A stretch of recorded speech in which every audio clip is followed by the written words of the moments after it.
નમસ્કાર, આપ જોઈ રહ્યા છો યુટીસી ન્યૂઝ। દુનિયામાં એક નવો વોર શરૂ થઈ ગયો છે। આ છે ટેરિફ વોર। ટ્રમ્પ જ્યારથી સત્તામાં આવ્યા છે ત્યારથી તેમણે જે રીતેના ટેરિફ લગાવ્યા છે અને લગાવવાની વાત કરી રહ્યા છે તેને લઈને અલગ અલગ દેશો પર તેના અલગ અલગ પ્રભાવ પડી રહ્યા છે। ભારતમાં આનો પ્રભાવ કેવી રીતે પડશે, શું પડશે તેના પર વધુ વાતચીત કરવા માટે આપણી સાથે સીધા જોડાઈ ગયા છે Maharaja Sayajirao university political science વિભાગના વડા અમિતભાઈ ઢોળકિયા। પ્રોફેસર અમિત ઢોળકિયા, આપનું ખૂબ ખૂબ સ્વાગત છે આ યુટીસી ન્યૂઝમાં। મારો પહેલો સવાલ, ટ્રમ્પ જ્યારથી સરકારમાં આવ્યા છે ત્યારથી એક નવો ટેરિફ વોર શરૂ થઈ ગયો છે।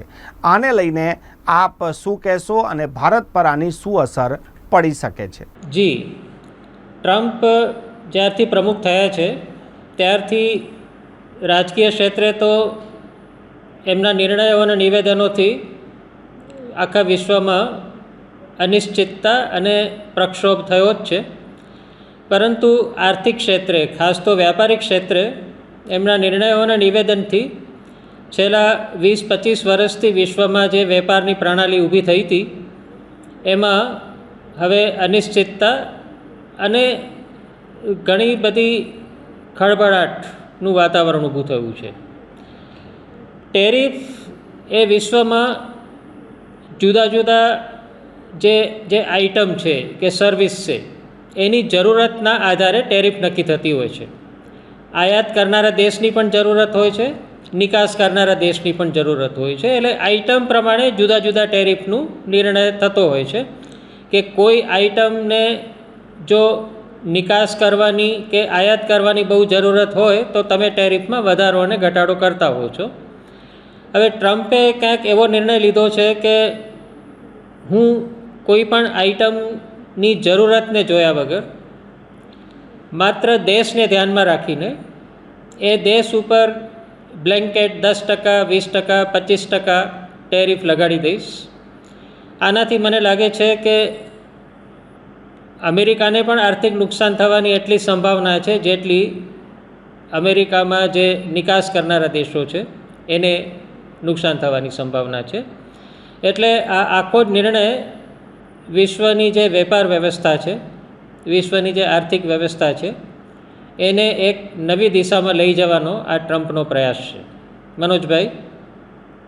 જે અમિતભાઈ, ટ્રમ્પે જે રીતે આ ટેરિફ વોર શરૂ કર્યો છે, દુનિયાના અલગ અલગ દેશો પોતાની પ્રતિક્રિયા આપી રહ્યા છે, ભારત આમાં મૌન છે। આ મૌન કેમ છે? જરૂર, આપણે જોઈ રહ્યા છીએ કે કેનેડા જેવો અમેરિકાનો જો અત્યાર સુધી ઘનિષ્ઠ મિત્ર રહ્યો છે અને યુરોપિયન યુનિયનના દેશો પણ જે અમેરિકાના ઘનિષ્ઠ સહયોગી રહ્યા છે, એમના દ્વારા આ ટેરિફની નીતિના સંદર્ભે એક ચોક્કસ પોતાના રાષ્ટ્રના હિતમાં એમણે વિધાન કર્યું છે અને એમનું વલણ પણ એ જ રહ્યું છે કે અમારા રાષ્ટ્રના આર્થિક હિતોને અમે બચાવીએ। પ્રથમ વખત આપણે જોયું કે ભારતને માટે અમેરિકાની કોંગ્રેસમાં અમેરિકાની પ્રમુખ દ્વારા જે વક્તવ્ય અપાવ્યું એમાં ક્યાંક અણછતું બોલવામાં આવ્યું અને ભારતની હાંસી પણ ઉડાવવામાં આવી કે ભારતના ટેરિફ રેટ્સ તો એક કુદરતી એવા ટેરિફ રેટ્સ છે, 100%, 150% સુધી ભારત ટેરિફ લગાડે છે અને ક્યાંક અમે ભારતને પણ એમની નીતિ બદલવા માટે મજબૂર કરીશું। ત્યારબાદ પણ એમને અલગ અલગ પ્રેસ કોન્ફરન્સીસમાં ભારત વિરુદ્ધ વિધાનો કર્યા છે ટ્રમ્પે ભારતની ટેરિફ નીતિના સંદર્ભે। જરૂર, આપણા જે વાણિજ્ય પ્રધાન છે શ્રી પિયુષ ગોયલ એ 3 દિવસ અમેરિકા જઈ આવ્યા, ત્યાં કદાચ એમને ઉચ્ચ સ્તરે વાતચીત કરવા માટેની તક ના આપવામાં આવી અને પરત આવી ગયા છે। તેમ છતાં પણ ભારત તરફથી એક અકળ મૌન જાળવવામાં આવ્યું છે અને સાથે સાથે અમેરિકાની ઈચ્છા મુજબ ઘણા બધા આઇટમમાં આપણે આપણા ટેરિફના દરો ઘટાડી દીધા છે। થોડું આશ્ચર્ય થાય એ પ્રકારનું આ વલણ છે, કારણ કે ભલે આપણે જાણીએ છીએ કે ભારતનો ઘણો બધો વેપાર અમેરિકાની સાથે છે અને જો અમેરિકા કોઈક નકારાત્મક વલણ અપનાવે તો ભારતની ઘણી બધી નિકાસ પર એની અસર થાય, પરંતુ આપણે એટલું નબળું રાષ્ટ્ર નથી કે અમેરિકાએ ત્યાંથી જેવું સિગ્નલ આપ્યું એ સાથે જ આપણે અહીંયા એમના કયા પ્રમાણે આપણા ટેરિફના દરોમાં સુધારા કરવા માંડીએ.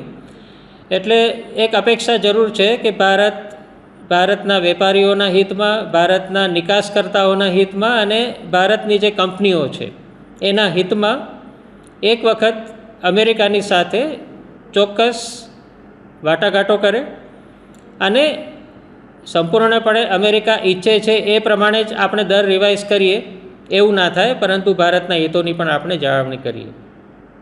સાહેબ, ભારતના મૌન પાછળ કોઈ કૂટનીતિ હોઈ શકે છે કે ભારત કેમ અત્યારે કંઈ બોલતું નથી પરંતુ ભારતના મનમાં કંઈ બીજું જ ચાલી રહ્યું હોય?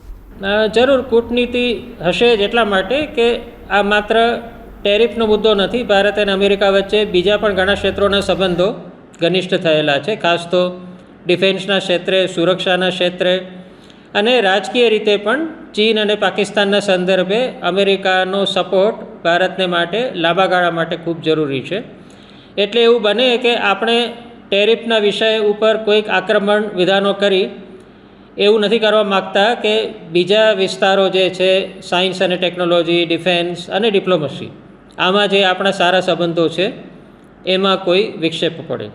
સાહેબ, ખૂબ ખૂબ આભાર અમારી સાથે ચર્ચા કરવા માટે. આ હતા પ્રોફેસર અમિત ઢોળકિયા, જે મહારાજા સયાજીરાવ યુનિવર્સિટીના પોલિટિકલ સાયન્સના હેડ છે અને તેઓ હાલ વિશ્વમાં ચાલી રહેલા આ ટેરિફ વોર પર ચર્ચા કરી રહ્યા હતા અને આપણાને સમજ આપી રહ્યા હતા કે આનાથી ભારતને શું અસર થઈ શકે છે અને ભારતની ભૂમિકા શું હોવી જોઈએ.